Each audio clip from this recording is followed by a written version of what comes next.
Sabar itu ternyata bukan hanya sabar ketika menghadapi ujian, tapi sabar itu ada 3. Sabar dalam taat, sabar dalam meninggalkan larangan, dan yang ketiga sabar menghadapi ujian. Maka yang ketiga saya terangkan sebuah hadis yang singkat. Orang yang mendapatkan ujian, Pak, sesungguhnya pahala mereka besar, walaupun tidak sebesar yang pertama dan yang kedua. Tapi Nabi kemudian menerangkan kepada kita, kelak pada waktu hari kiamat, Allah itu akan membagi manusia jadi 2. Yang pertama, ahlul afiyah, ahlul musibah, ahlul afiyah. Dalam riwayat Ibnu Majah, Rasulullah itu bersabda, manusia nanti ketika dikumpulkan di padang mahsyar dibagi menjadi 2. Ada yang pertama ahlul musibah, yang kedua ahlul afiyah. Ahlul musibah itu siapa? Orang yang di dalam hidupnya diuji terus oleh Allah, sakit, bangkrut, dan lain sebagainya. Ini namanya ahlul musibah. Ada yang kedua, ahlul afiyah. Ahlul afiyah itu jarang diuji, jarang sakit, jarang kemudian mendapatkan musibah dalam hidupnya. Bapak tahu perintahnya Allah pertama kali kepada malaikat, uhsubu ahlul musibah. Hisab dulu ahlul musibah dulu. Yang ahlul musibah dihisab dulu, Pak. Dihisab, ditimbang, lalu kemudian ahlul musibah itu para malaikat berkata, ya Allah, ahlul musibah itu sudah habis. Tinggal dikit dosa-dosanya karena ditebus dengan berbagai macam musibah-musibah yang dulunya engkau berikan kepada mereka dalam kehidupan di dunia. Tinggal dikit saja.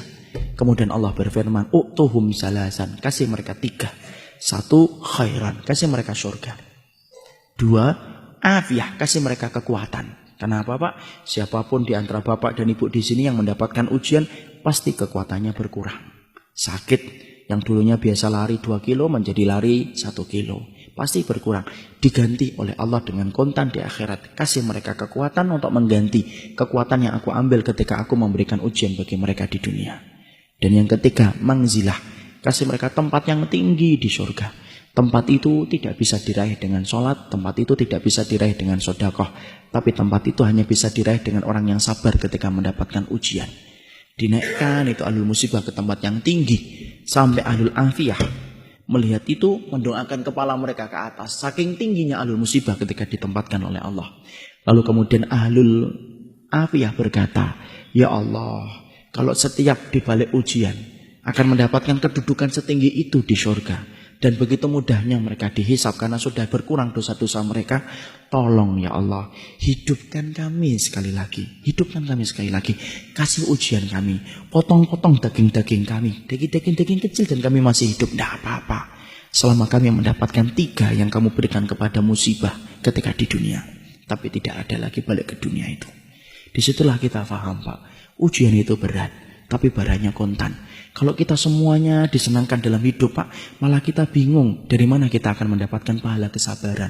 Kalau Bapak punya istri langsung solihah, anaknya langsung hafal Quran, kerjaannya langsung lancar, malah bingung dari mana kita mendapatkan pahala kesabaran. Makanya kemudian kita kalau mendapatkan ujian, sabar. Saya belajar sabar dari ibu saya, Pak. Saya tidak bermaksud mensucikan siapapun di hadapan Allah.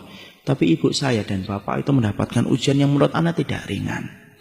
Ibu dan bapak saya itu mendapatkan putra yang pertama Down syndrome, Pak. Berkebutuhan khusus. Anak yang kedua berkebutuhan khusus. Kakak laki-laki pertama saya umurnya 53 tahun. Kakak perempuan saya 43 tahun. Dan itu berkebutuhan khusus, Down syndrome. Mandi harus dimandikan, makan harus dikondisikan, tidur harus disediakan. Itulah yang menjadikan saya tidak bisa keluar kota. Sampai beberapa lama, paling-paling setengah tahun baru sekali, 2 kali.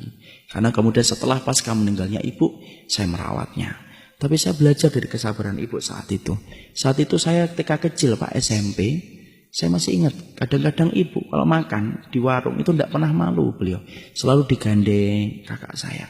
Dan tidak pernah ditinggalkan di mobil.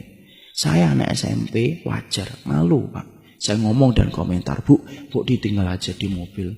Kan orang pada ngeliatin. Kan kita tahu, Pak, masyarakat Indonesia tidak bisa ngelihat sesuatu yang agak beda dikit, kecuali pasti dilihat terus.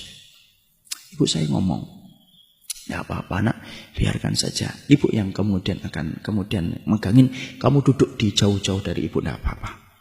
Di rumah ibu bilang, tahu nggak nak, kadang-kadang tobat belum tentu nasuha.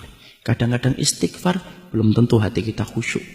Tapi kalau kita mendapatkan ujian, dititipkan anak yang semacam ini, kalau kamu sabar, tiap hari dihapuskan dosa-dosamu walaupun kamu tidak tobat dan tidak istighfar, selama kamu ikhlas dan ridho.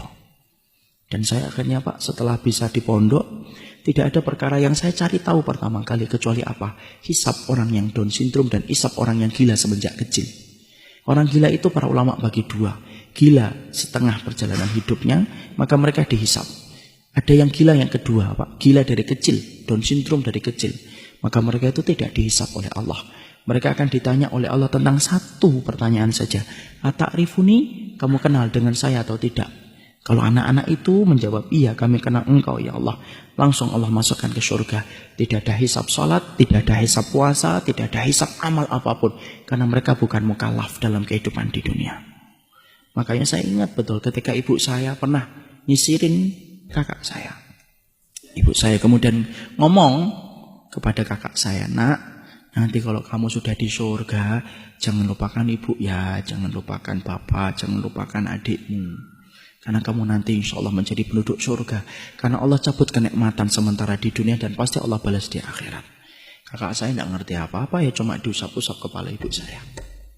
Dan sampai hari yang terakhir, ibu saya masih memandikan, masih kemudian mengganti bajunya, sampai malamnya beliau terserang dengan jantung. Selama 51 tahun beliau merawat itu. Dan saya belajar di situ apa? Ahlul musibah itu berat, tapi akhirnya manis bagi orang yang ridho dan orang yang ikhlas. Maka siapapun hari ini yang sedang diuji oleh Allah, sabar. Moga-moga Bapak kalau dimasukkan kepada ahlul musibah yang mendapatkan 3, khairon, afiyah dan mangzilah. Tapi kalau mendapatkan ahlul afiyah yang bersyukur sama Allah. Barakallahu fikum.